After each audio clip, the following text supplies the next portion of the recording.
Hello guys. मेरे husband को dry fruits वाला केक बहुत पसंद है और वैलेंटाइंस डे भी है।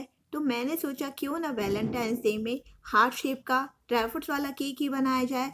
तो इसलिए मैंने ये केक बनाया है जो कि कढ़ाई में बनाया है और बहुत स्पॉन्जी बहुत टेस्टी बना है। इतना टेस्टी है कि आप बनाओगे और ये केक ख़त्म भी हो जाएगा। बिल्कुल आसान तरीके से बहुत कम बजट में आपका ये केक बनकर रेडी हो जाएगा। और हाँ, एक एक टिप्स आपको बताऊंगी जिससे आपका केक पहली बार में ही बिल्कुल परफेक्ट बने। इसके साथ ही मैं बताने वाली हूँ कि स्टील की कटोरी में आप केक कैसे बना सकते हैं। कटोरी बिल्कुल भी नहीं जलेगी और केक भी बहुत अच्छा बनेगा जैसा कि आप देख सकते हैं। तो चलिए फिर बनाना स्टार्ट करते हैं। मैं हूँ एकता और आप देख रहे हैं cooking logic. Super moist cake बनाने के लिए सबसे पहले आप हार्ट शेप का केक टिन ले लीजिए। अगर आपके पास हार्ट शेप का केक टिन नहीं है तो राउंड शेप का भी ले सकते हैं। उसे आप बाद में हार्ट शेप में काट लीजिए। सबसे पहले इसमें हम तेल लगा लेते हैं और उसके बाद इसमें बटर पेपर लगा लेते हैं ताकि केक नीचे की तरफ बिल्कुल ना लगे। अब इसके बाद हमें एक कढ़ाई लेनी है। अगर आपके पास आयरन की कढ़ाई हो तो आयरन की कढ़ाई लें। इसके दो फायदे होते हैं। एक तो जिस बर्तन में आप केक बना रहे हैं वो जलता नहीं है और दूसरा आयरन की कढ़ाई में केक बहुत जल्दी बनता है। अगर आपके पास आयरन की कढ़ाई नहीं है तो आप एल्यूमिनियम की कढ़ाई में बना लीजिए। चलिए अब हम एक बोल ले लेते हैं और उसमें डालेंगे थोड़े से ड्राई फ्रूट्स। ड्राई फ्रूट्स में मैंने लिए हैं काजू बादाम ब्लैक किशमिश। इसके अलावा अगर आप कोई और ड्राई फ्रूट डालना चाहते हैं तो डाल सकते हैं। फिर हम डालेंगे इसमें अलग अलग कलर की चेरी जिसे टूटी फ्रूटी भी कहते हैं। मैंने रेड ग्रीन और येलो 3 कलर की डाली है। आपके पास जो भी कलर हो आप उसे डाल सकते हैं। अब इसमें डालेंगे 1 चम्मच मैदा। मैदा हम क्यों डालते हैं ताकि जब हम इसे केक के बैटर में डालें तो बनने के बाद ये ऊपर की तरफ रहे, नीचे की तरफ न बैठ जाए। अगर हम ऐसा नहीं करेंगे तो जो ड्राई फ्रूट्स हैं वो नीचे की तरफ बैठ जाएंगे, पूरे केक में नहीं आ पाएंगे। अब जल्दी से केक का बैटर रेडी कर लेते हैं जिसके लिए सबसे पहले हम लेंगे आधा कटोरी दही। कोई भी आप एक कटोरी ले लीजिए और उसी से सारे मेजरमेंट आपको लेने हैं। इसके बाद हम डालेंगे 1 कटोरी पीसी हुई चीनी। चीनी को हम मिक्सर ग्राइंडर में पीस लेते हैं तो वो पाउडर शुगर बन जाती है। अब इसे अच्छी तरह से हम फेंट लेंगे। जब ये अच्छी तरह से मिक्स हो जाए उसके बाद हम डालेंगे आधी कटोरी से थोड़ा सा कम ऑयल।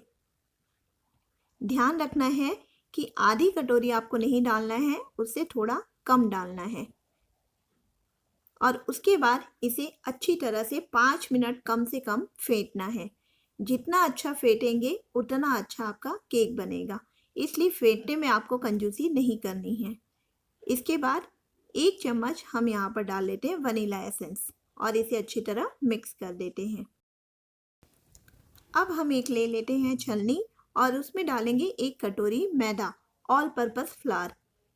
इसी कटोरी से हम डालेंगे थोड़ा सा दूध पाउडर। छोटे पैकेट जो आते हैं वो 2 पैकेट लिए हैं मैंने, और थोड़ा सा कस्टर्ड पाउडर। दोनों को बराबर मात्रा में डालना है और इतना डालना है कि ये कटोरी आधी भर जाए, उससे ज़्यादा बिल्कुल ना डालें।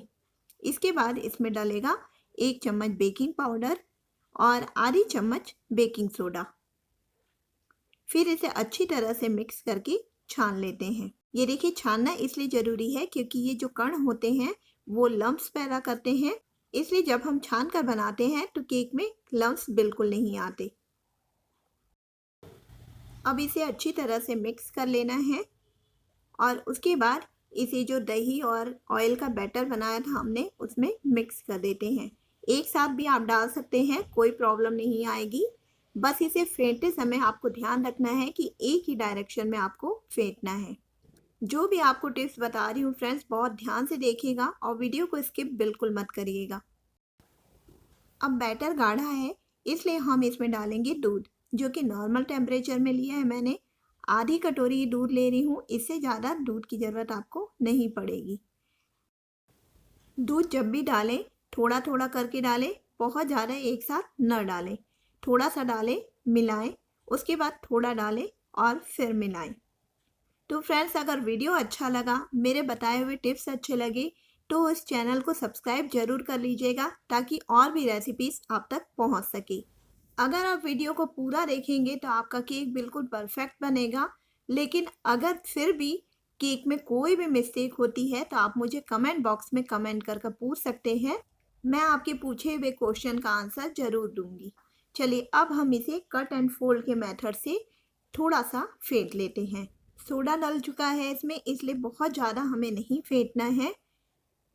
अब इसकी कंसिस्टेंसी आप ध्यान से देखिए। जब हम बैटर को ऊपर से गिराएं तो इस तरीके से रिबन के फॉर्म में बैटर गिरना चाहिए। इस तरीके से गिर रहा है मतलब कि बैटर की कंसिस्टेंसी बिल्कुल परफेक्ट है। इससे ज़्यादा पतला भी नहीं रखना है आपको और गाढ़ा भी नहीं रखना है। अब बैटर बिल्कुल रेडी है, फटाफट से इसे केक टिन में डाल लेते हैं। केक टिन में डालते समय आपको ध्यान रखना है कि केक टिन में आधा ही डालें, बहुत ज़्यादा भरकर न डालें। अब इसे थोड़ा सा हम टैप कर लेते हैं ताकि अगर कोई लम्प्स हो तो वो भी इससे निकल जाए।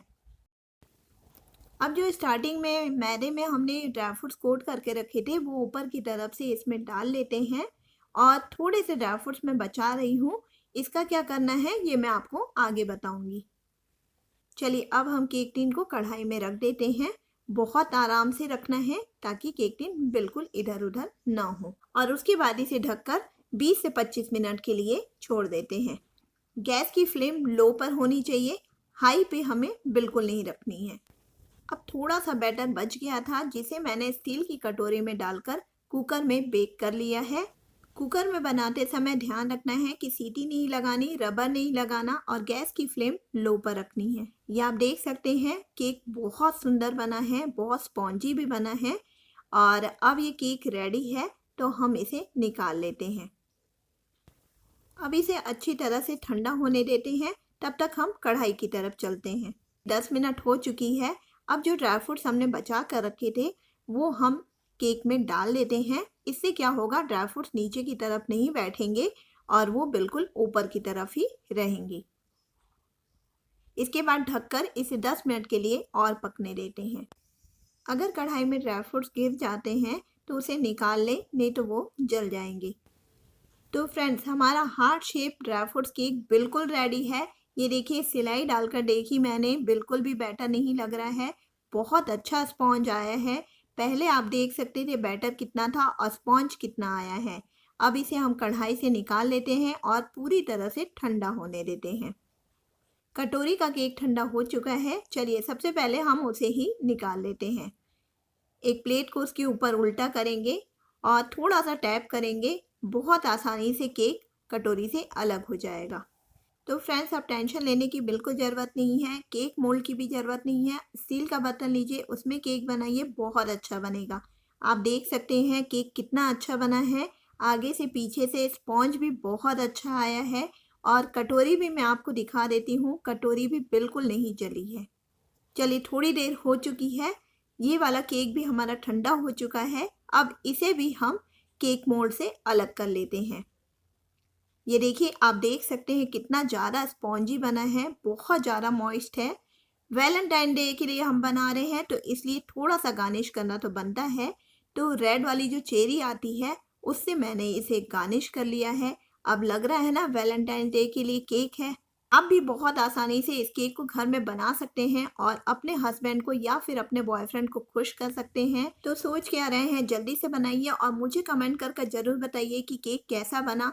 मुझे यकीन है केक बहुत टेस्टी बनेगा। चलिए अब इसे मैं काट कर भी आपको दिखाती हूँ कि ये कितना स्पॉन्जी है, कितना सॉफ्ट है।